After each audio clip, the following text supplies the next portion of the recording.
हम्म।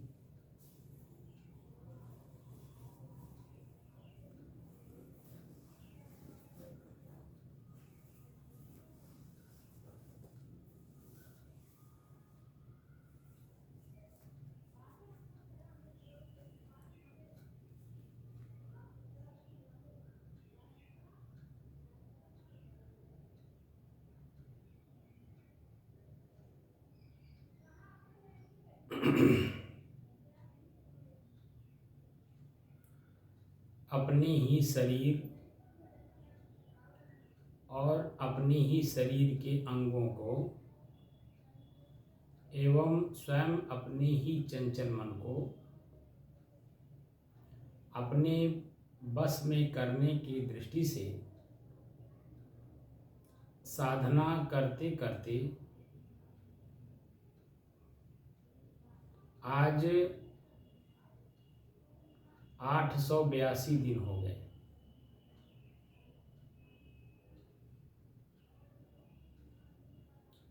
तारीख 7 अप्रैल सन 2024, दिन रविवार, सायंकाल का समय।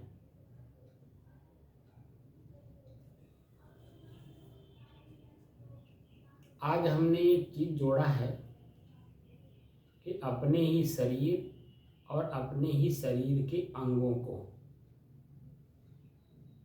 पहले मैं कहा करता था कि अपने ही चंचल मन को अपने ही बस में करने की दृष्टि से, आज हमने प्रयोग किया है कि अपने ही शरीर और शरीर के अंग।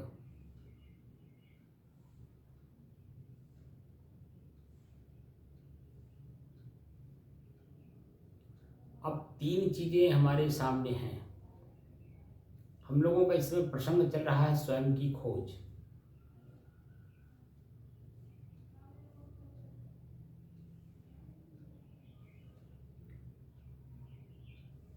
मन चंचल क्यों था या मन में चंचलता क्यों है, इसके बारे में जानते जानते जानते जानते आज तक कुछ जानकारी हुई कि मेरा मन चंचल क्यों है।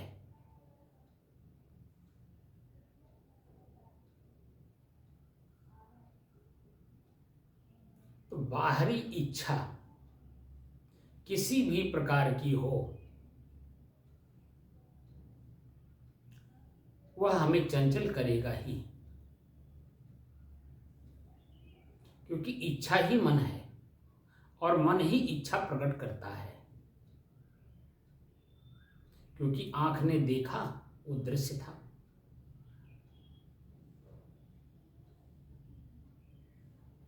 अब दृश्य ने हमें आंख के माध्यम से प्रभावित कर दिया और हमने आंख का जो प्रयोग किया दृश्य को देखने में, तो दृश्य साधन और दृष्टा का ज्ञान तो था नहीं, इसलिए दृश्य साधन के बजाय वो सीधे मेरे तक प्रभाव डाल देता है।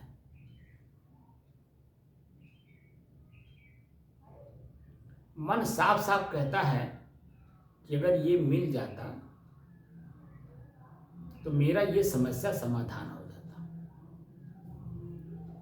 ऐसा ही अपना ही मन अपने को समझाता है। कहीं गलत तो नहीं बोल रहा हूं? सही।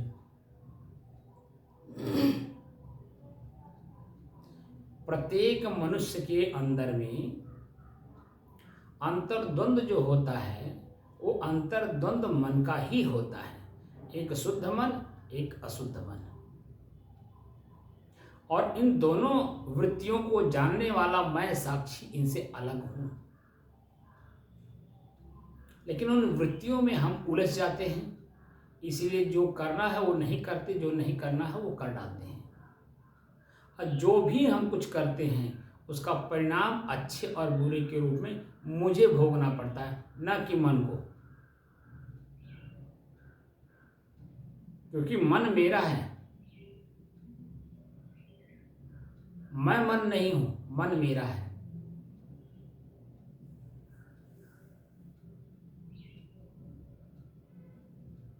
तो हमने जो प्रयोग किया अपने ही शरीर और अपने ही शरीर के अंग। अब देखिए शरीर एकदम स्थिर है कि नहीं जी। सुखपूर्वक बैठे हैं, पैर से कोई चलने की क्रिया हो रही है? कुछ नहीं। नहीं। हाथ बिल्कुल एकदम स्थिर है, कोई काम कर रहा है? कुछ नहीं। नहीं। कान बाहरी कोई शब्द सुन रहा है? नहीं, क्योंकि हम लोग एकांत कमरे में बैठे हैं, हॉल में, साधना कक्ष में, और हम दो के अलावा यहाँ तीसरा कोई है भी नहीं।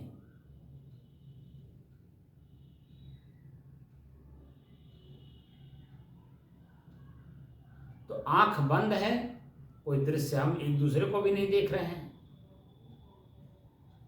कान बाहरी कोई शब्द सुन नहीं रहा है, और मेरे सामने कोई वस्तु है नहीं जिसे मैं ग्रहण कर रहा हूं, भोजन के रूप में, फल के रूप में या किसी रूप में। तो मुंह चल नहीं रहा है, जीभ कोई स्वाद नहीं ले रहा है। काम वासना का यहाँ ना कोई वस्तु है ना कोई क्रिया हो रहा है। तो शरीर स्थिर है और शरीर के अंग भी स्थिर है, और साथ साथ जब हम कुछ देख नहीं रहे हैं, कुछ सुन नहीं रहे, तो मन भी हमारा स्थिर है। जिस काम के लिए हम लोग बैठे हैं उस काम में मन पूर्ण रूप से लग करके अपने एक काम में लगा हुआ है, एकाग्रता पूर्वक।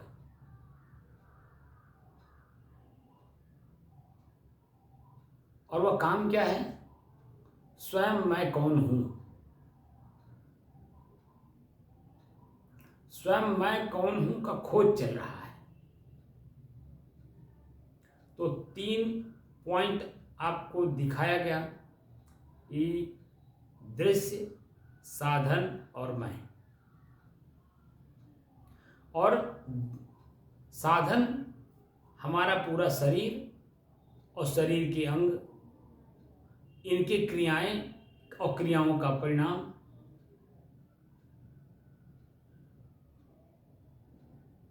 संस्कृत में कहा गया है कि शरीर माध्यम धर्म खलु साधनम। शरीर एक माध्यम है धर्म अधर्म कमाने के लिए।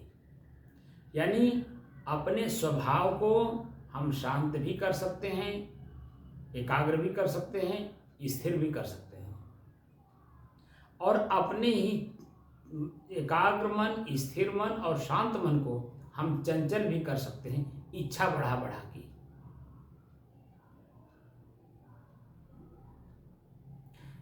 जितने ही इच्छा बढ़ाएंगे मन हमारा उतने चंचल होगा, और जितने ही इच्छा पे हम अपना पकड़ बनाएंगे हमारी इच्छाएं कम होंगी और मन चंचल नहीं होगा। तो हम लोग अब किस दिशा में बढ़ रहे हैं? 3 साधन, दृश्य, साधन और मैं। तो अब देखिए कि कोई ज्योति बिंदु, अनाहतनाद, कोई अंदर कोई ऐसी आवाज,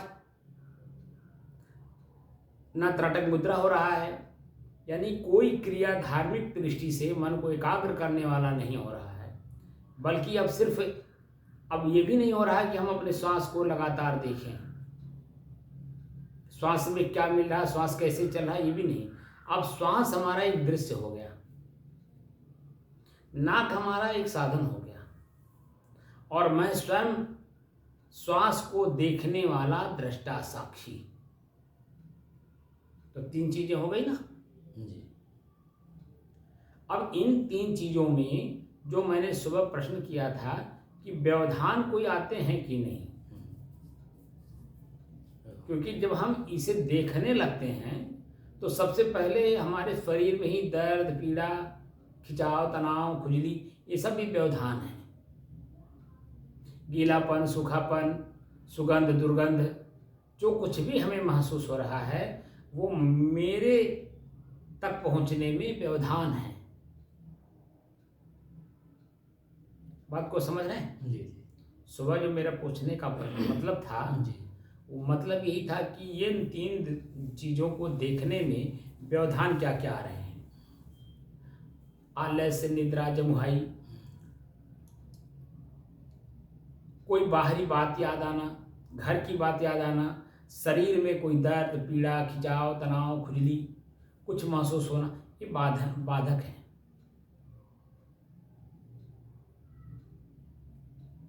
तो इन 3 चीज़ों का स्पष्ट रूप से अनुभव नहीं होने देंगे। बात समझ रहे हैं? वो समझ और अगर 3 चीज़ों का स्पष्ट अनुभव करना है तो इन व्यवधानों को दूर करना होगा। तो दूर कैसे करेंगे? तो जो पहले साधन बताया गया था शुरू में कि अपने ही श्वास को अपने से अलग होकर के देखिए कि मेरा श्वास कैसे चल रहा है। तो जो व्यवधान उत्पन्न हो रहा है उस व्यवधान से हमें निजात पाने का तरीका मिल जाता है, क्योंकि मन जो है, चंचल मन हमारे श्वास पे आकर के एकाग्रचित होता है। क्योंकि लगातार हम श्वास को देखते हैं तो एकाग्र इसी पे हो जाता है। और जैसे एकाग्र हुआ तो हम फिर 3 चीज़ों को देखें, सांस, साधन और इनका दृष्टा यानी मैं। तो 3 चीजें स्पष्ट होगी कि नहीं होगी? जी और अगर ये व्यवधान हम बीच के दूर नहीं करेंगे तो ये हमें, जो मैं भले बोल रहा हूं और आप सुन रहे हैं, लेकिन मन जो है शंका से ग्रसित है अभी, क्योंकि व्यवधान बीच में आकर के हमें उस पर स्पष्ट होने नहीं दे रहे हैं कि सांस, साधन और मैं, ये 3 एकदम स्पष्ट हो रहे हों। धुंधलापन दिखाई देगा और धुंधलापन जब स्पष्टीकरण होने नहीं देगा। और जब तक स्पष्ट कोई चीज नहीं दिखाई देता है तब तक मन में भ्रम रहता है, और भ्रम तरह तरह के रहेंगे। ये जो कह रहे हैं वो सही कह रहे हैं, गलत कह रहे हैं। जैसे जो परमात्मा, ईश्वर या जो कुछ भी मानंदी है वो बाहर अगर माना है तो भीतर अपनी चीजों को कैसे देखेगा? क्योंकि उसका मन किसी बाहरी वस्तु में आसक्त हो गया है, उसे ही दृढ़ कर लिया, मजबूत कर लिया, मान लिया कि बाहर कोई है जो चलाने वाला है। लेकिन जैसे जैसे आप वास्तव में जानने की कोशिश करेंगे तो ये भ्रम दूर होता जाएगा, दूर होता जाएगा, दूर होता जाएगा, दूर हो। तो हमारे मन की स्थिति किस पॉइंट पे, कैसा स्थिति हमारी मन की है, वो हमें महसूस कराती है। और ये जो आध्यात्मिक शब्द हैं, उन शब्दों का एकदम स्पष्टीकरण होने लगता है, क्योंकि इस तरह से कोई हमें बताता नहीं कि हमारे ही मनोदशा जब बदलती है, पहले की अपेक्षा किसी रूप में जब परिमार्जित होती है, तो उस समय की जो स्थिति हमारे मन की होती है, क्योंकि हमें शब्द का पता नहीं रहता है, इसलिए अनुभव तो होता है लेकिन शब्द का पता नहीं चलता कि इस समय हमारे मन की स्थिति का ये नाम है। बात को समझ रहे हैं?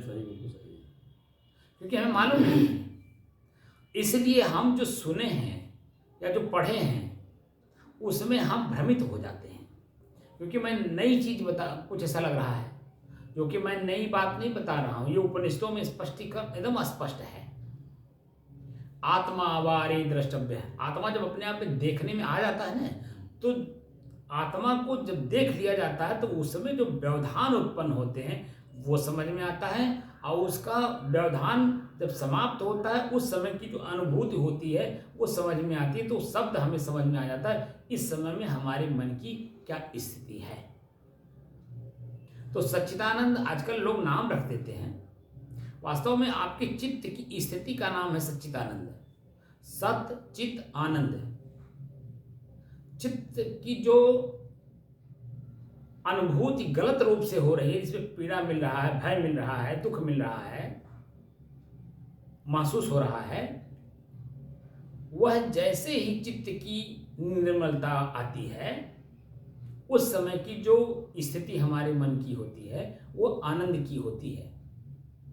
क्योंकि कोई विकार नहीं है, बुराई नहीं है। और जैसे विकार दूर हुआ, बुराई दूर हुआ, वैसे चित्त आनंद की अनुभूति करता है, प्रसन्नता का, सुख का। पर अब उसके कौन से शब्द में हम ऐसा कहें कि वो समझ में आता है, क्योंकि हमारी मनोवृत्ति उस दशा में है नहीं, क्योंकि एकाग्र नहीं है, क्योंकि बहिर्गत है, अंतर्मुख नहीं है। और अंतर्मुख होने के लिए जिस तरह से हम लोग बैठे हैं शांत चित्त, जिस अवस्था में, जिस परिस्थिति में, ऐसे ही अभ्यास करके आपको भी आना होगा, तब बात आपको समझ में आ जाएगी। और जिस दिन समझ में आई बात, जैसे मैं भी कभी आप ही जैसा था, जो आप सोच रहे होंगे वही मैं भी कभी सोचता था। और जिस अवस्था में मैं बोल रहा हूं, ऐसे इसी अवस्था में हमारे गुरुजी हमको समझाते थे, लेकिन बात मेरे पल्ले नहीं पड़ता था। जैसे आपको भी नहीं पड़ता होगा, ऐसे हमें भी नहीं पल्ले पड़ता था। लेकिन अतिशय रगड़ करे जो कोई, समझ रहे हैं जी। अतिशय रगड़ करे जो कोई, अनल प्रगट चंदन से हुई। अनल माने अग्नि, जी। अग्नि प्रकट हो जाती है किसमें? चंदन में, जो कि चंदन कहते हैं शीतल होता है। उसे रगड़ करके लगाइए तो आपका सर एकदम ठंडा कर देता है, शीतलता का अनुभव कराता है। लेकिन वही चंदन के ऊपर जब अलग से रगड़ पड़ती है तो अनल प्रगट चंदन से हुई। तो यहाँ उदाहरण सिर्फ ये है कि हम अपने आप को जानने का अगर रगड़ कर रहे हैं और अतिशय रगड़ कर रहे हैं, यानी दिन रात मेहनत कर रहे हैं, तो निश्चित है कि आप अपने आप को जान लेंगे। जब हमारे गुरुजी स्वरूप स्थित शब्द का चर्चा करते थे तो मेरे समझ में बात नहीं आती थी।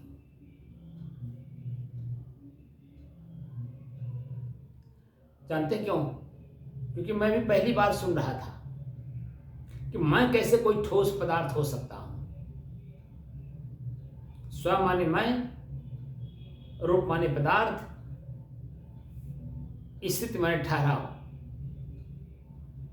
अपने ठोस पदार्थ में हम स्वयं ठहर जाएं, क्योंकि मैं स्वयं ठोस पदार्थ हूं।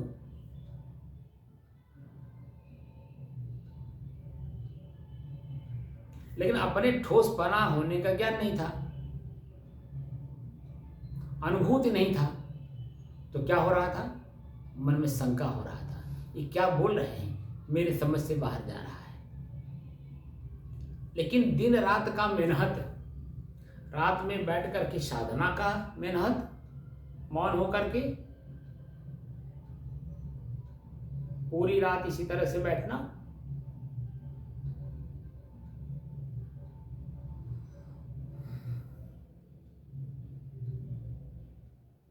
और दिन में शारीरिक श्रम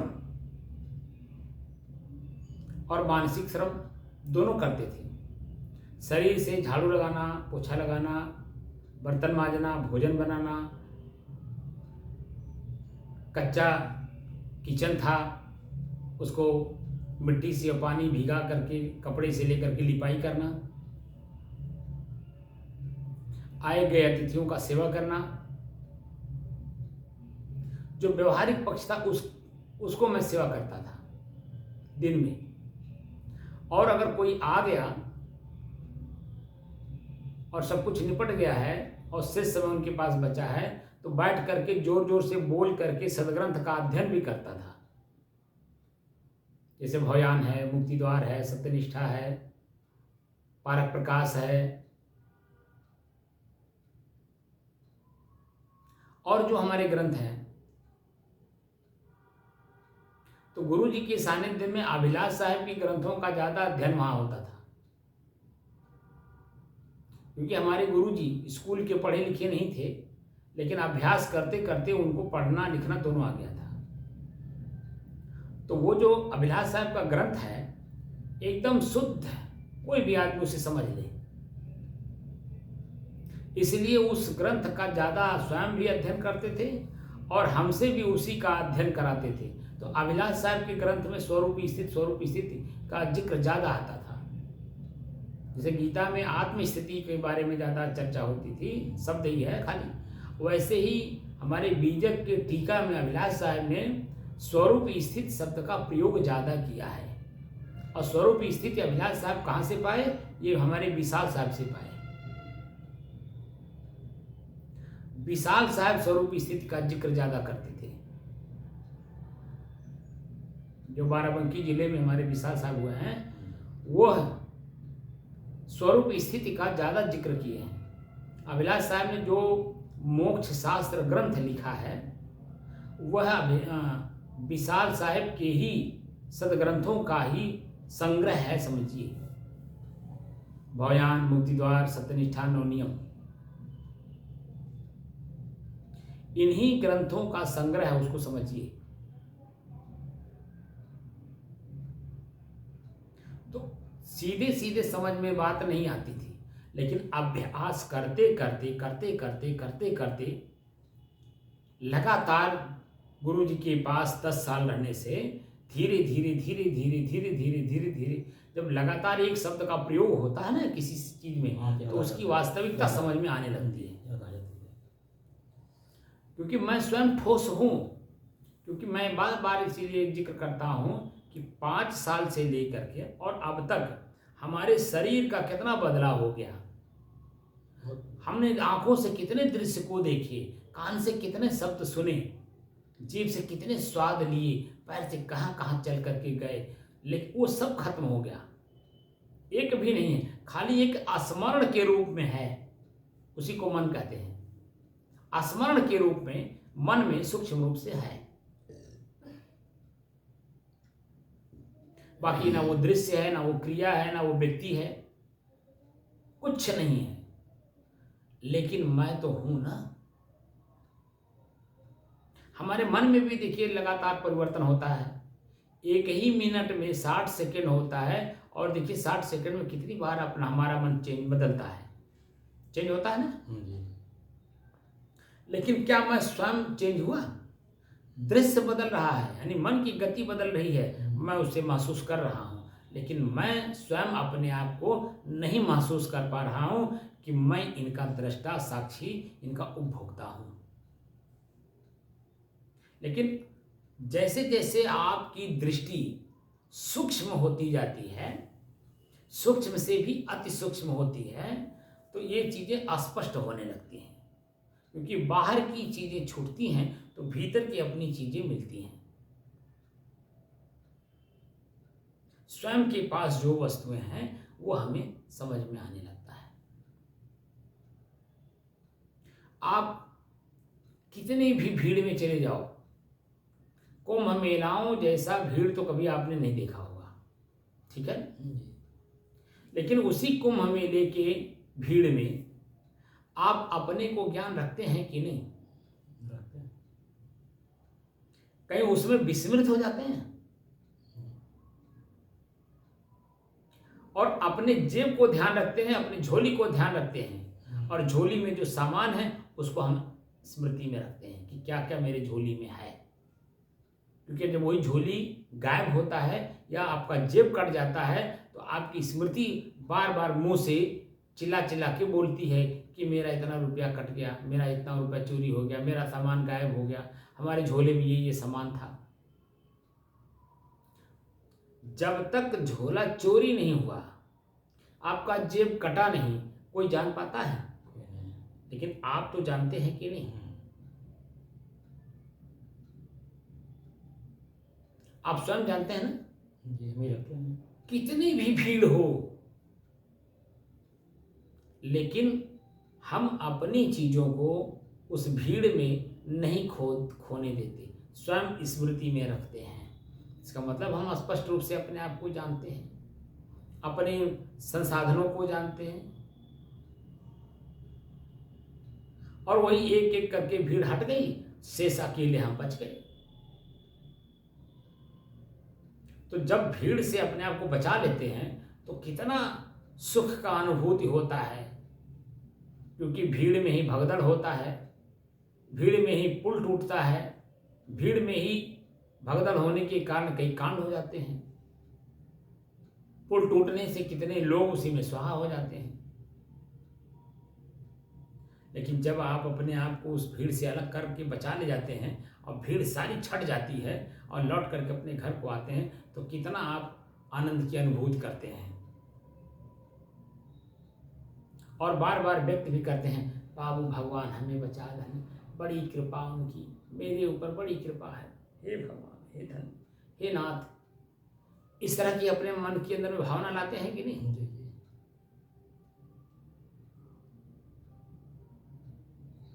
तो वही चीजें यहाँ मैं स्पष्ट कर रहा हूं कि जैसे जैसे हम अति सूक्ष्म की ओर बढ़ते हैं अपने मन की दृष्टि को लेकर के, वैसे वैसे ये चीजें भी स्पष्ट होने लगती हैं।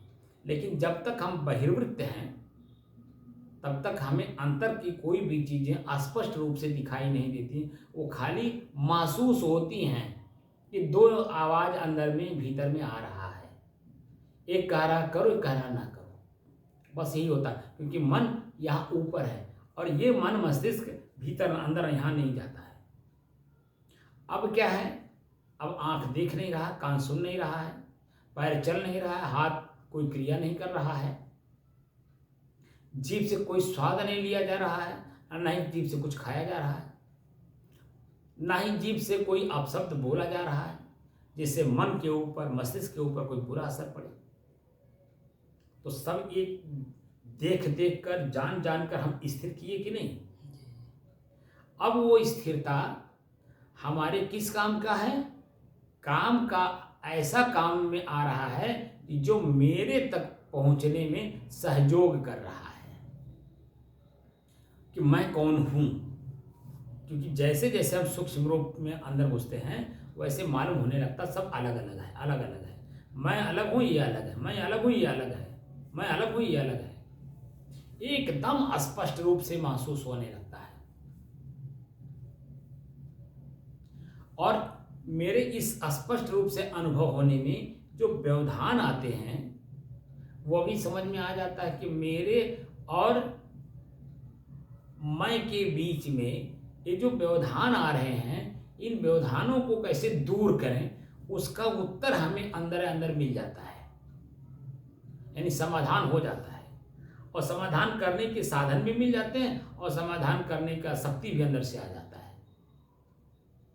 क्योंकि मुझे मालूम है कि ये जो कुछ भी मिल रहा है ये कितने देर ठहरेगा, ये प्रश्न हो अपने अंदर में होता है, कितने देर ठहरेगा और कितनी देर के बाद ये छूट जाएगा, यानी विस्मृत हो जाएगा। स्मृत है तो समझिए ठहरा हुआ है, स्मृति विस्मृति में अब बदल गया, समझो खत्म हो गया। जो कुछ भी मन में ख्याल, स्मृति माने ख्याल, स्मृति शब्द जो है वो संस्कृत का है, ख्याल शब्द जो है वो हिंदी का है, समझ रहे हैं? तो ख्याल जो मन में हो रहा है उसका मतलब स्थिर है भी, और वो ख्याल भूल गया तो समझो नष्ट हो गया।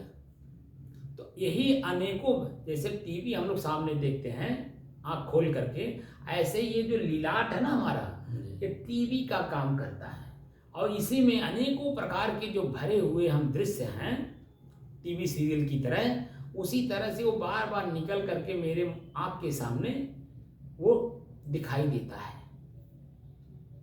तो स्पष्ट होता है कि दृश्य, साधन और मैं। तो अभी मोटे मोटे चीजों पे ले चल रहा हूं, दृश्य, साधन और मैं। दृश्य क्या हुआ? सांस, सांस माने हवा, श्वास और माने हवा ही तो होता है। श्वास जो हम ले रहे हैं उसी को कहा जाता है, लेकिन किसको ले रहे हैं? हवा को ही तो अंदर ले रहे हैं, खींच रहे हैं, और हवा को ही छोड़ रहे हैं। तो अंदर ले रहे हैं तो ठंडा ले रहे हैं, महसूस भी हो रहा है, लेकिन बाहर वही जब निकलता है तो गर्म होकर के। तो कहाँ से गर्म हुआ? अंदर से। शरीर के अंदर में जो अग्नि है वो उसमें मिक्स हो जाती है और जब बाहर निकलती है तो गर्म होने लगता है। बाहर जो हवा है वो शीतलता इसलिए, ठंड इसलिए लगता है क्योंकि हवा में जल तत्व है, इसलिए अंदर जब लेते हैं तो ठंड महसूस होता है, और जब बाहर निकलते हैं तो उसी हवा में अग्नि मिक्स होकर के बाहर निकलता है। जो भीतर में गर्मी है वो गर्म उसमें मिक्स होकर के निकलता है, इसलिए गर्म महसूस होता है। लेकिन हम दोनों की दृष्टा हैं कि नहीं, भीतर ले रहे हैं तो भी हम उसका अनुभव कर रहे हैं, बाहर छोड़ रहे हैं तो भी हम अनुभव कर रहे हैं। लेकिन इन दोनों से परे क्या अपने आप का हम अनुभव कर रहे हैं? ये दोनों भूल गए और मैं अपने आप को शेष रह गया। क्योंकि जो ठंड महसूस हो रहा है वह भी अलग है, जो गर्म महसूस हो रहा है वो भी अलग है, और उस दोनों को खींचने वाला छोड़ने वाला तीसरा कोई है, ऐसा महसूस होता है। बात समझ रहे हैं? तीसरा हमें महसूस होता है, और इसी को हमें महसूस करना है अभ्यास कर करके, अभ्यास कर करके, अभ्यास कर करके। तो दृश्य हो गया सांस, साधन हो गया नाक, और इन दोनों को प्रयोग करने वाला मैं। तो तीन चीजों का प्रयोग हुआ ना जी। अब इन्हीं तीनों चीजों का अभ्यास ऐसा मजबूत कर लें कि अगला जो हम दृश्य, ये तो भी मोटी मोटी बात बता रहा हूं, बाहर की बता रहा हूं, बात समझ रहे हैं? और जैसे जैसे ये पूर्ण रूप से अनुभव होता जाएगा और इसमें परिपक्वता आने लगेगी, तो तीसरा इसके ऊपर की बात जैसे मैं बताऊंगा, ये भूल करके वो बातें तुरंत मन पकड़ लेगा। और अभी अपरिपक्व अवस्था में अगर हम उसके आगे की बात बताऊं तो अभी हमारा ही मन शंकाग्रस्त हो जाएगा। बात समझे? मैं इसीलिए कह रहा था ना पहले शुरू में कि छत पे चढ़ना है तो एक एक सीढ़ी चढ़ना होगा तो छत का आनंद भी मिलेगा। लेकिन अभी छत पे हम पहुंचे नहीं हैं, तो सीढ़ी बाई सीढ़ी, सीढ़ी बाई सीढ़ी, सीढ़ी बाई हम ऊपर चढ़ रहे हैं। तो पैर को एकदम बिल्कुल ठहरा करके हम ऊपर चढ़ रहे हैं ताकि हम गिरे ना, डगमग ना हो। गिरेंगे नहीं, डगमग नहीं होंगे तो हमारा पैर एकदम स्थिर होकर के आनंद पूर्वक छत को चढ़ेगा।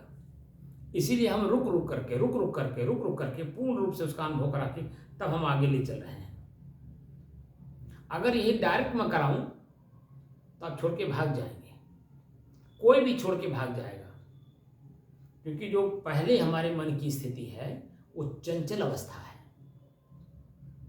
हमारे मन की चंचल अवस्था, और उस चंचल अवस्था में कोई चीज ठहरता नहीं है।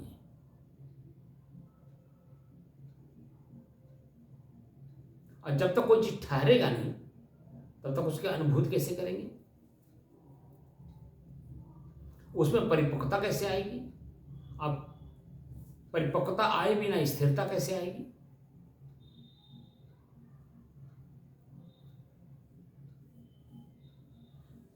इन सब चीजों को लेकर के मैं धीरे धीरे चला रहा हूं, धीरे धीरे चल रहा हूं, धीरे धीरे चल रहा हूं, ताकि झटके में कोई चीज ऐसा ना आप ग्रहण कर लें कि मन उसमें जाके टूट जाए। इस काम को करना बंद कर दें, क्योंकि ये आजीवन का काम है। काम वासना से मुक्ति पाना इतना आसान नहीं है।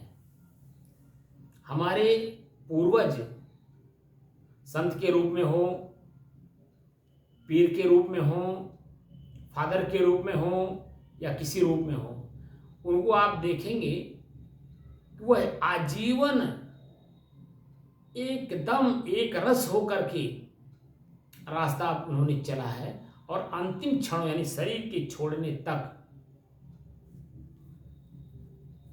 मन में किसी प्रकार का कोई हलचल होने नहीं दी। तब उनका जो लेख है वो लेख हमें प्रभावित किया है। मैं व्यक्तिगत रूप से बात कर रहा हूं, और ऐसे हमारे जैसे कितने लोग हैं जिन्हें वो प्रभावित करती हैं और उन्हें अपनी तरफ आकर्षित करती हैं कि इसको तुम भी करो, और करके तुम भी अपने आप को उस लेवल पे जाके खड़ा करो। लेकिन ये जो बाहर की हमारी दृश्य है ना, आंख, नाक, कान, हाथ, पैर, पीठ, ये हमें बाहर से प्रभावित कर देती हैं, भीतर जाने ही नहीं देती। भूख लग जाता है, प्यास लग जाता है, नींद लग जाता है, आलस लग जाता है, जमुआई लग जाता है, क्रोध लग जाता है, गुस्सा आ जाता है, आवेश आ जाता है, आवेग आ जाता है। कौन कौन से शब्दों का प्रयोग करूं? ये हमें प्रभावित कर देते हैं, क्योंकि ये मेरे बस में नहीं है, इसलिए मुझे मेरे ऊपर प्रभाव डाल के चले जाते हैं। और जैसे प्रभाव डालते हैं तैसे उसका परिणाम भी तो हमें भोगना पड़ता है। तो इसलिए ठहर करके आराम से 882 दिन से लगातार आप भी कर रहे हैं, और हमें भी ज़्यादा इसमें, क्योंकि मैं भी अगर इसमें अंग्रेजी में कहते हैं एडवर्टाइज और हिंदी में कहते हैं इसको प्रचार, ज़्यादा इसका प्रचार करेंगे तो इसमें अनेक मत हमारे सामने आने लगेंगे, क्योंकि जितने लोग बैठेंगे उतने मत उनके पास होंगे। इसीलिए कहा जाता है मुंडे मुंडे मतिर भिन्ने। जितना सर है यानी कंप्यूटर है समझो, एक जो साइबर सेंटर होता है उस पर आप देखिए बच्चे जाकर के सीखते हैं तो अलग अलग कंप्यूटर रहता है, अलग अलग कंप्यूटर में बच्चे अपना अलग अलग चीज़ें सीखते हैं। ऐसे मस्तिष्क में, मस्तिष्क हमारा कंप्यूटर है, इसको ऑपरेट करने वाला मेरा मन अलग अलग तरीके से चलता है। जो उसमें स्मृति में आया, ख्याल में आया, वो कंप्यूटर में चलाने लगता है। ऐसे ही मन के अंदर में अनेकों लोग अनेकों तरह के साधनों का प्रयोग किया है, अनेकों ग्रंथों को अनेकों लोगों ने पढ़ा है, अनेकों गुरुओं के पास, अनेक धर्मों के धर्मावलंबियों के पास लोग गए हुए हैं। तो वो जो शब्द पकड़े हुए हैं ना पहले से, उस शब्द को तो निकाले नहीं, तो हमारी चीज उनको कैसे स्थिर कर पाएगी? तो मेरी बात को सुनते हैं और अपने पहले वाले शब्द से तुलनात्मक अध्ययन करते हैं अंदर से, तो उनमें प्रश्न उठता है क्या अलग से अलग बोल रहे हैं, ऐसा भाव जगने लगता है। तो वो बातें समझ में नहीं आएगी, क्योंकि मैं जो चल रहा हूं एक दिशा में चल रहा हूं, एक दिशा में। सिर्फ अपने श्वास को देखना है, दृष्टा साक्षी भाव का अभ्यास करना है, और अपने तक जाने का मूल उद्देश्य है कि स्वयं मैं कौन हूं। ये खोज है, खोज मेरा यही है कि स्वयं मैं कौन हूं, क्योंकि हम अध्यात्म शब्द का प्रयोग कर रहे हैं, और अध्यात्म में ही हमारे धर्म शब्द का प्रयोग हो रहा अपने आप। वहां मुझे उसका प्रयोग नहीं करना पड़ रहा कि मैं धार्मिक हूं, क्योंकि मेरे स्वभाव में खुद परिवर्तन हो रहा है। बात समझ रहे? पहले की अपेक्षा जब हम अपने स्वभाव को पढ़ते हैं, बोली में, देखने में, सुनने में, सूंघने में, बैठने में, करने में, तो अपने स्वभाव को हम पढ़ते हैं, अपनी क्रियाओं को पढ़ते हैं। तो जो उसमें कमी दिखाई देता है हम उसे दूर करने की कोशिश कर रहे हैं। बात समझ रहे हैं जी? हम खुद अपनी बात कर रहे हैं, और जब मैं अपने खुद करूंगा तो दूसरे के यहाँ सुनने का कहाँ मेरे पास समय रह जाएगा? हाँ, मेरे पास, इसीलिए मैं वीडियो बना दे रहा हूँ और यूट्यूब पे आजकल अपलोड कर दे रहा हूँ। धन्य है नेट वाले कि आप अपने ही बातों को, इस यूट्यूब एक बाजार है, उस बाजार में, मार्केट में आप अपना सौदा रख दीजिए। अब जो आपके सौदा के ग्राहक होंगे वो अपने आप वो आपको खींच लेंगे, यानी आपका सौदा ले लेंगे। आपको चिल्ला करके बेचने की जरूरत नहीं, आपको प्रचार करने की जरूरत नहीं, क्योंकि वर्तमान में मार्केट में अनेकों लोग भी घूम रहे हैं अपने अपने सौदा को खरीदने के लिए।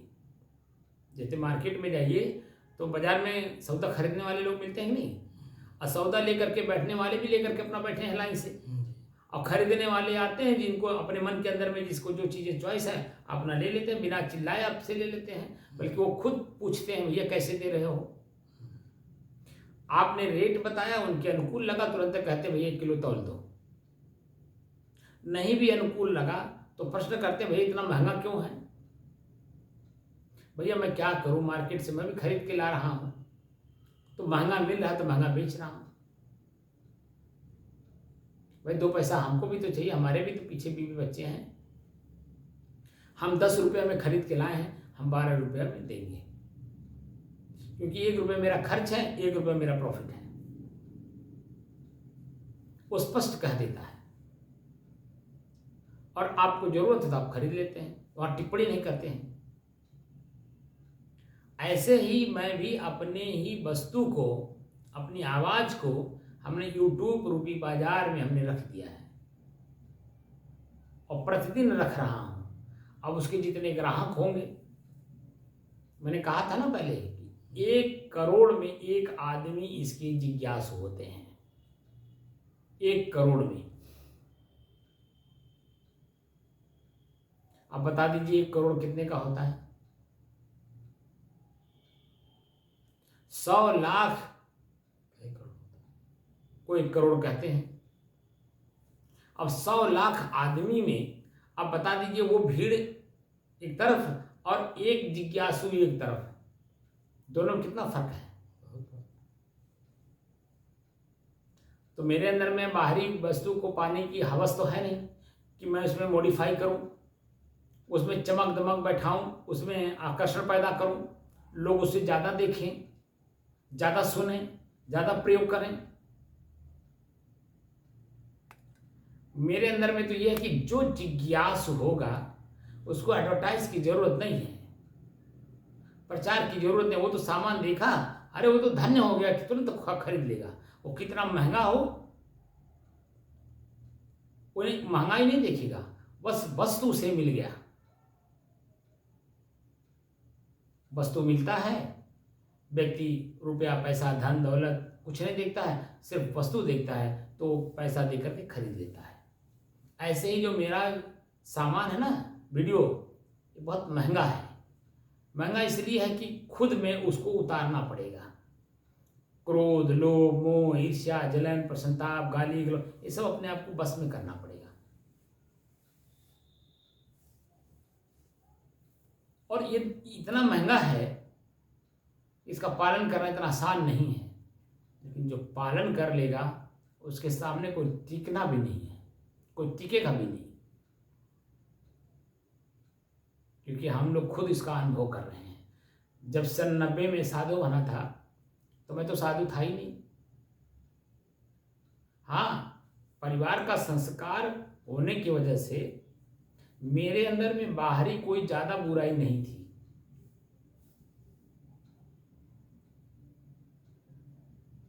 पान, पुकार, सुरती, बीड़ी, गांजा, भांग, गाली गलौज, मार पीट, ईर्ष्या, जलन, किसी की निंदा, चुगली, बुराई कुछ भी नहीं था।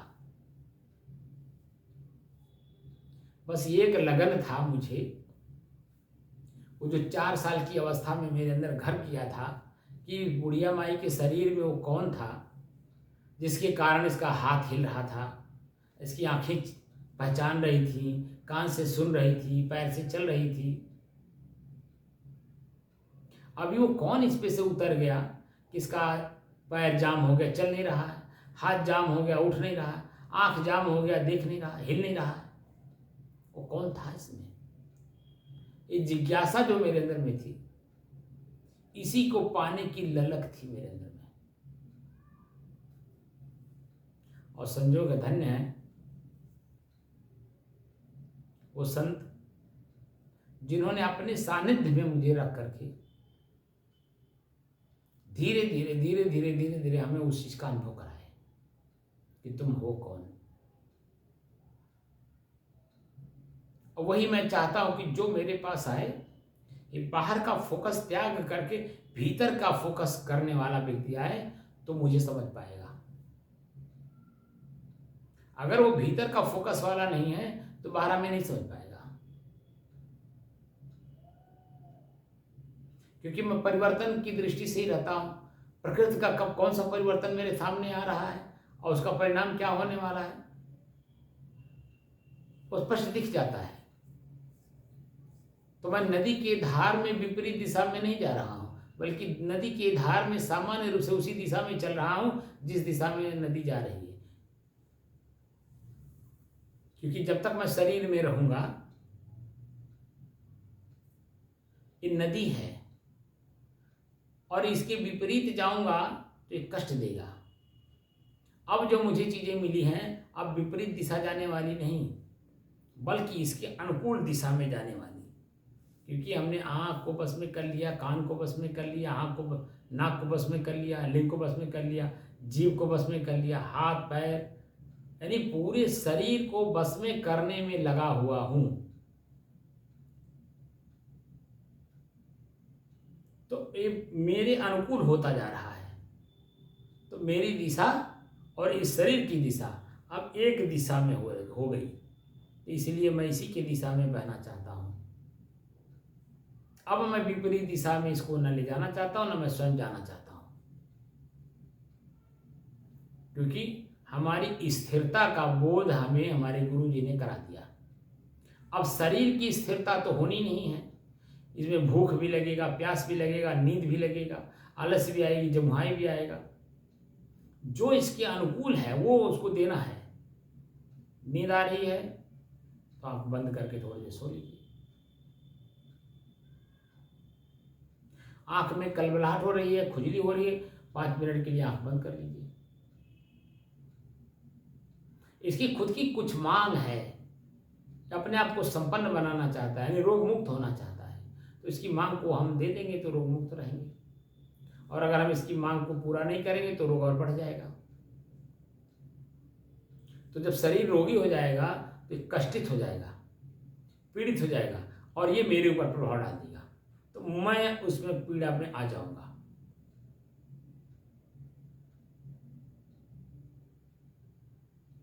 इसलिए इसकी जो आवश्यकता है समय समय से देते रहना है, क्योंकि शरीर में आत्मज्ञान हो जाने के बाद हमसे शरीर अलग नहीं हो जाता है, प्रारब्धानुसार हमें शरीर में रहना भी पड़ेगा। इसलिए शरीर को हमें साधन मान करके इसको पांटना भी पड़ेगा। जैसे आप साधन कोई रखे रहते हैं, हंसुआ, खुरपी, खुरपा, तो समय समय से उसको आप पांटते रहते हैं, उसमें चमक बनाए रखते हैं ताकि समय से प्रयोग में आ सके।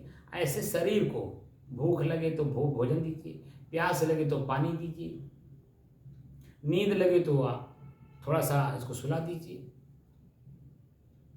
थकान लग गई हो तो बैठ जाइए, लेकिन इस शरीर का सदुपयोग करिए, सेवा में लगाइए, सत्संग में लगाइए, सदग्रंथों में लगाइए, तीर्थों में जाइए, महापुरुषों के पास जाइए। चलने का काम जो करिए वो महापुरुषों के पास जाने के लिए, ताकि उनके पास कुछ हमें मिलेगा। जैसे आप मेरे पास चल के आते हैं अपने घर से, तो पैर का सदुपयोग हो रहा है, हो रहा नहीं हो रहा? तो अब यहाँ आकर के कान का भी सदुपयोग हो रहा है, मन मस्तिष्क का भी सदुपयोग हो रहा है, यानी हर चीज का सदुपयोग हो रहा है। तो अपने आप का बोध हो रहा है, यानी ज्ञान हो रहा है। तो अपनी स्थिरता अपने स्वयं में ही हमें रखनी है, करनी है, रखनी भी है, करनी भी है। जो मिल गया उसे रखना है, जो नहीं मिला है वहां तक पहुंचने के लिए कर्म करना है, और धीरे धीरे धीरे धीरे चलना है, दौड़ के नहीं चलना है। मन तो तुरंत चाहता है, खाली सुनना चाहता है, सुन करके अपने आप में कहता है यार ये तो मैं जानता हूं, लेकिन जब उसी का हम प्रयोग में ला करके वहां तक पहुंचते हैं तब उसमें मोह होता है, आसक्ति होती है, क्योंकि हम करके उसे जाने हैं, सुन के नहीं जाने हैं, पढ़ के नहीं जाने हैं, करके जाने हैं। और जो कर करके किसी चीज को पाया जाता है उसमें हमें उसे खर्च करने में हमें 10 बार सोचना पड़ता है। लेकिन कोई चीज अचानक मिल जाता है, किसी ने दे दिया या कहीं गिरा मिल गया, तो उसको खर्च करते समय भी आप देखिए कि जरा सा भी देरी नहीं लगता है, कि लगता है? इसलिए अपने स्वयं प्रयोग करके उसे जानिए। तो जो मैं अभ्यास करा रहा हूं, श्वास दृश्य है, नाक साधन है, और मैं इसका दृष्टा। 3 चीजों का अभ्यास पूर्ण करना है। अभी कितने दिन में करना है, कितने दिन में अनुभव होगा, अपने करने के ऊपर करने के ऊपर डिपेंड करता है। कितने लगन से और कितने उत्साह से, कितने अभ्यास से हम उसे जानने का प्रयास कर रहे हैं। हमने तो दिन रात एक करके जाना है। सब कुछ करते हुए भी मैं नहीं करता था, क्योंकि मैं भीतर लेता ही नहीं था कि मैंने किया, इसलिए वो मेरे ऊपर प्रभाव नहीं डालता था, मैंने किया। और जब मैं उसको छोड़ता था तो तिनका की तरह तोड़ करके छोड़ देता था, चल देता था।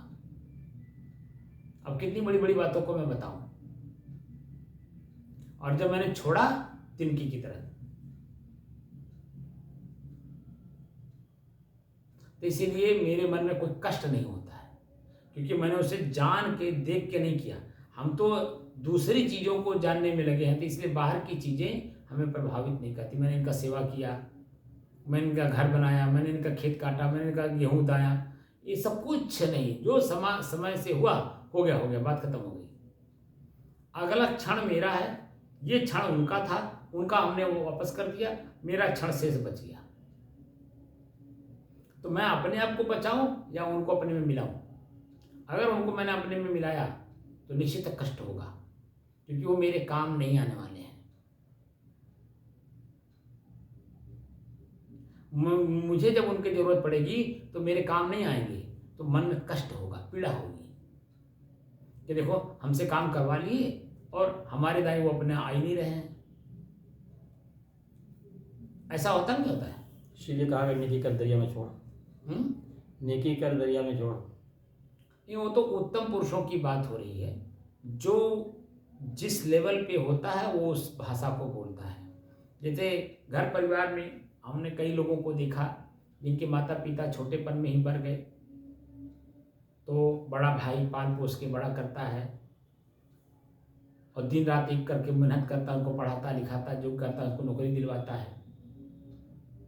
और जैसी नौकरी मिलता है, जैसे शादी होती है, तो अपने बच्चा लेकर के अलग हो जाते हैं और अंत में नहीं कष्ट दे देते हैं। तो वो जो बड़ा भाई उनके साथ जो व्यवहार किया है, और जब ये इनके अनुकूल नहीं होते हैं तो उनके मन में कष्ट हमने देखा है। कष्ट अपार कष्ट होता है। मैं उसकी बात कर रहा हूँ। कष्ट तो होता ही है भाई, वो जो उनका समय था वो आपने दे दिया, बात खत्म हो गई। जी। अगर उसको आपने भीतर ले दिया तो कष्ट होना ही होना है। आपको भीतर लेना ही नहीं है, वही तो मैं कह रहा हूँ कि भीतर लेना ही नहीं है। हाँ, जो हो गया हो गया, कर दिए। अब जब उसको आप देखेंगे तो कष्ट होना ही होना है, क्योंकि उस जो कर्म कर रहे थे वो अंदर ले रहे हैं, इसलिए कष्ट हो रहा है। अरे भीतर की चीजें बाहर नहीं आ सकती, अब बाहर की चीजें भीतर नहीं आ सकती। तो हम अज्ञानियों की तरह कामना, इसी को अज्ञानी कहते हैं। जो कष्ट लेता है ना वो अज्ञानी है। और जो क्रिया हो गई, पीछे हो गया, बात खत्म हो गई, आगे वर्तमान में जो रहता है वही असली ज्ञानी माना जाता है। ना वो भविष्य के प्रति चिंतित है, ना भूत को वो स्मरण करता है। वर्तमान में जो स्थिति परिस्थिति रहती है उसमें अपने आप को पिरो के रखता है, स्थिर करके रखता है। उसकी बात हो रही है यहाँ। इसीलिए मैं कह रहा हूं कि जो बातें पीछे हो गई हो गई। वर्तमान में हमें क्या करना है, मैं किस पद पर बैठा हूं, मेरी उम्र क्या है, मैं इन लोगों के लिए क्या कर सकता हूं, ये मेरे लिए कुछ करे कर ना करे वो अलग बात है, लेकिन मुझे क्या करना है इनके लिए, इस बात का जिक्र स्वयं के मन के अंदर में होना चाहिए। जैसे मैं गुरुजी से सीखा तो गुरुजी समाज के ही तो अंग थे। जी बोलिए। जी, समाज के अंग थे। मेरे परिवार के तो थे नहीं, मेरे नात बात तो थे नहीं, मेरे गांव घर के तो थे नहीं, मेरे भाई पटदार तो थे नहीं, वो एक समाज के अंग थे। उन्होंने एक शब्द फेंका, मैंने उसको चिंतन किया, उसको पकड़ा और पकड़ करके चिंतन किया। शब्द क्या था कि ब्याह नहीं है व्याधि है, सकहु तू जाहु बचाए, अब पायन बेड़ी परत है ढोल बजाए बजाए। उन्होंने एक शब्द फेंक दिया मेरे लिए। जैसे मैं नदी में बह रहा हूँ तो बाहर से कोई आदमी बचाने के लिए संसाधन फेंकता ना, तिनका बहा दिया, तो वो संसाधन अगर हम पकड़ेगा तो तभी तो धीरे धीरे बाहर आएगा। हमने वो साधन को पकड़ लिया, वो जो ज्ञान रूपी शब्द का प्रयोग किया उन्होंने, उसको हमने पकड़ा, चिंतन किया और उनका सानिध्य जोड़ा हमने, और धीरे धीरे धीरे धीरे धीरे धीरे उनके शब्द रूपी जाल में फंसता फंसता मैं बाहर चला आया। और बाहर नदी में से जो पीड़ा हो रही थी नदी में, उससे बाहर आकर के अब तट पे बैठ करके मैं देख रहा हूं। उन्होंने जो संसाधन फेंका था रस्सी के रूप में, हमने उसे पकड़ करके ऊपर आया। वो खींचते रहे, मैं उसे पकड़ करके ऊपर आता रहा। और धीरे धीरे अभ्यास करते करते करते करते करते करते आज मैं जिस लेवल पे हूँ, ये मेरा कर्तव्य बनता है कि समाज से ही लिया हूँ तो मैं समाज को वापस कर दूँ। अगर समाज में अगर ना होता वो वस्तु तो मुझे कहाँ से मिलता, और अगर मैं समाज को रिटर्न ना करूँ तो ये रहेगा नहीं, तो फिर हमारे जैसे लोगों को मिलेगा कैसे। तो इसलिए ये अनवरत चलने वाली चीजें हैं। लीजिए तो दीजिए भी, और दीजिए तो लीजिए भी, दोनों काम करते रहिए। दीजिए लीजिए, लीजिए दीजिए, और आगे बढ़ते रहिए। फंसिए कहीं नहीं, बस वर्तमान में अपने आप को रखिए, बस, और कुछ नहीं। तो धीरे धीरे आप भी उसी लेवल पे आ जाएंगे जिस लेवल पर हमारे महर्षि लोग थे। कश्यप जी थे, कणाद जी थे, जैमिनी थे, पतंजलि थे, ठीक है कि नहीं। जिस लेवल पे थे उसी लेवल पे हम लोग आ जाएंगे। बशर्ते ये है कि उनके बताए हुए रास्ते का अनुसरण करते हुए चलें। बस धीरे धीरे आपकी जिंदगी फूल की तरह एकदम हल्का हो जाएगी।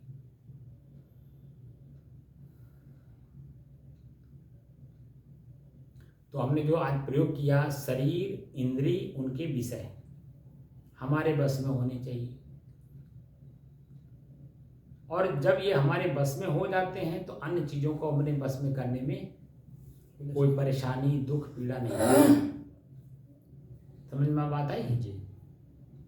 तो अब जो व्यवधान आवे उसे साफ साफ देखिए। इन तीन साधनों के बीच मध्य में जो व्यवधान आएगा वो स्पष्ट दिखाई देगा। इन तीनों के अलावा भी वो स्पष्ट दिखता है। जैसे भी मैं सीधे बैठा हूँ तो मेरे कमर के ऊपरी हिस्से पे कुछ तनाव महसूस हो रहा है।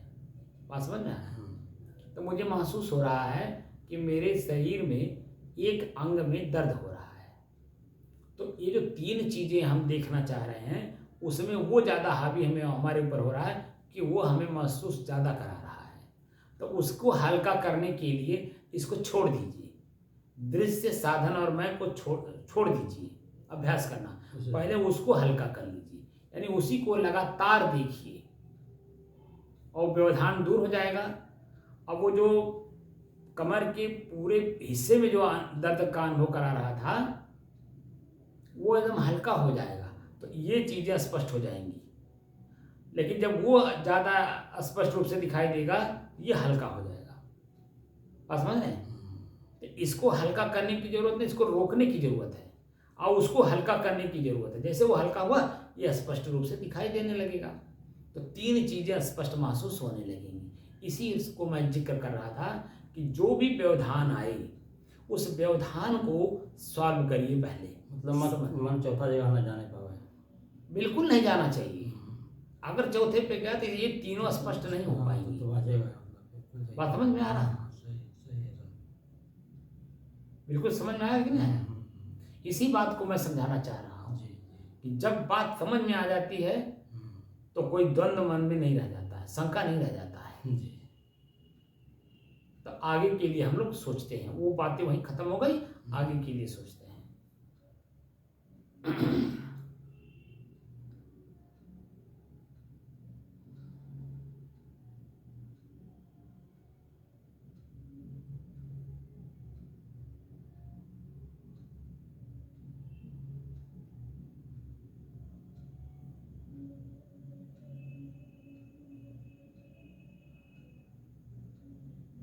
वो भीतर में ही महसूस होते, बाहर दिखाई नहीं देगा।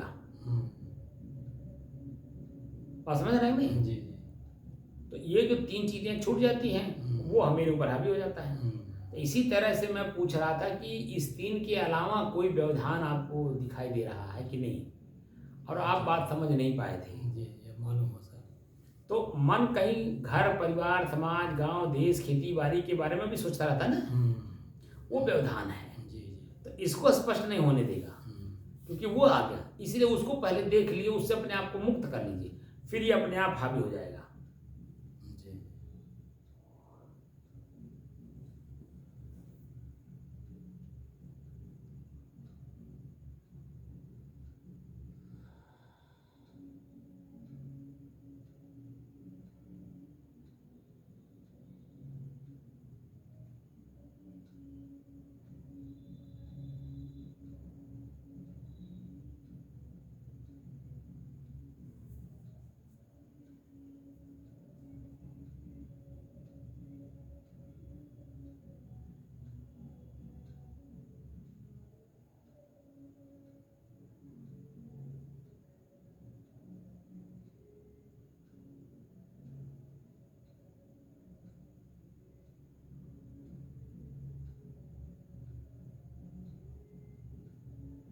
बंद कर दीजिए। अब कुछ समझ में बात आई कि नहीं? जी हाँ साहब। अब जब बैठिए घर पर या हमारे न रहने अनुपस्थिति में, जब यहाँ भी बैठिए तो बैठते ही श्वास को देखने से पहले एक बार पूरे शरीर को देख लीजिए। हमारे शरीर के किस अंग में दर्द पीड़ा खुजली मच्छर मक्खी काट रहे हैं या बैठ रहे हैं, तो वो दर्द पीड़ा हमें महसूस कराता है और ज़्यादा अनुभव कराता है। तो उस समय में श्वास देखने में मन नहीं लगेगा, हाँ उसी पे चला जाएगा। तो बार बार उसी पे जाएगा। जब बैठते ही जब आप श्वास को देखने लगते हैं तो वो जो दर्द पीड़ा खिंचाव तनाव दबाव खुजली बीच बीच में हाँ जो महसूस होता है, तो ये मन मस्तिष्क उस पर ज़्यादा फोकस करने लगता है, तो श्वास पे फोकस कम कर देता है। तो इसका अभ्यास कम होने से इसमें स्पष्टीकरण देर से मिलती है, और जब हम उसको देख लेते हैं पहले तो वो हल्का हो जाता है और ये स्पष्ट होने लगता है, श्वास स्पष्ट होने लगता है। समझ रहे हैं? तो इसलिए जो जो व्यवधान बीच में आए, पहले व्यवधान को समाधान में बदल दीजिए। समझ रहे हैं? और उसके बाद तब श्वास को देखेंगे तो आपकी स्थिति मजबूत हो जाएगी। समझ में आया? ठीक साही।